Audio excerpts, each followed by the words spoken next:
ल अब यहाँनिर चाहिँ है हाम्रो गणेशजीले चाहिँ यस्तो दामी तरकारी बनाउनु भएको छ। यो चाहिँ अफ्रिकामा बनेको तरकारी यस्तो हुन्छ है साथीहरू।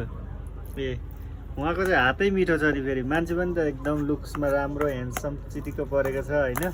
अनि उहाँ ज्यान बेरिङ मिलेको छ, ज्यान बेरिङ मात्रै बिग्रेको होइन, ज्यान बेरिङ सब मिलेको छ। यहाँ हेर्नु ल तरकारी कसरी बनाएको छ।